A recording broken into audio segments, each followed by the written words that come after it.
যে মানুষটিকে অভিনয় করতে দেখছেন সে একজন চোর। শোরুম থেকে নতুন বাইক বের হতে না হতে সে বাইকটি সে চুরি করেছিল। এখন সাধারণ জনতার হাতে গলধলাই খেয়ে এভাবেই অভিনয় করছে। আর যদি না পারেন ওরা ধরে না ফ্রিজে পানি ঢালা দেন দেখুন অটো উঠে গেছে গা। আমার হুন্ডার হেলমেট লয়ে গেছে গা। আমি হুন্ডা পরে ধরে এদের পুরো অভিনয় করতেছে। আর কিন্তু একটু পুরো একদম অভিনয় নাটক। কষ্টের উপার্জনে বাবার কিনে দেওয়া নতুন বাইক শোরুম থেকে বের করার পরপরই তার চুরির চেষ্টা। এমনই এক চাঞ্চল্যকর ঘটনা ঘটেছে রাজধানী এলাকায়। তবে বাইক মালিক ও আশপাশের মানুষের তাৎক্ষণিক তৎপরতায় হাতে নাতে ধরা পড়েছে চোর চক্রের এক সদস্য। ক্ষতিগ্রস্ত বাইক মালিক জানান, গ্রাম থেকে বাবা এসে তাকে বাইকটি কিনে দেন। শোরুম থেকে বাইক নিয়ে বাবাকে নিয়ে ঘুরতে বের হলে ক্ষণিকের জন্য বাইকটি পার্ক করেন তারা।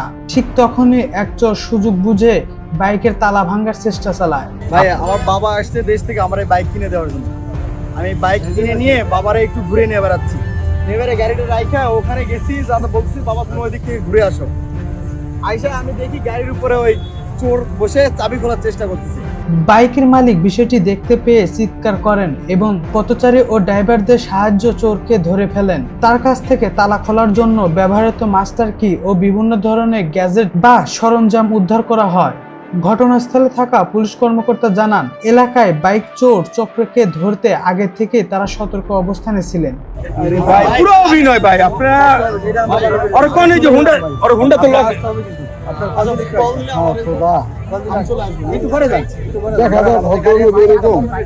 আটক হওয়ার পর চোরটি নিজেকে নির্দোষ প্রমাণে নানা মুখে অভিনয় করতে থাকে। এ সময় সেখানে উপস্থিত জনতার মধ্যে তীব্র ক্ষোভের সৃষ্টি হয়। সাধারণ মানুষ চোর চক্রের বিরুদ্ধে দৃষ্টান্তমূলক শাস্তি দাবি জানান। শোরুম থেকে বের হইতে না হইতে বাইক চুরির এমন ঘটনায় বাইক মালিকদের পার্কিং ও নিরাপত্তার ক্ষেত্রে আরো সতর্ক হওয়ার আহ্বান জানিয়েছে পুলিশ।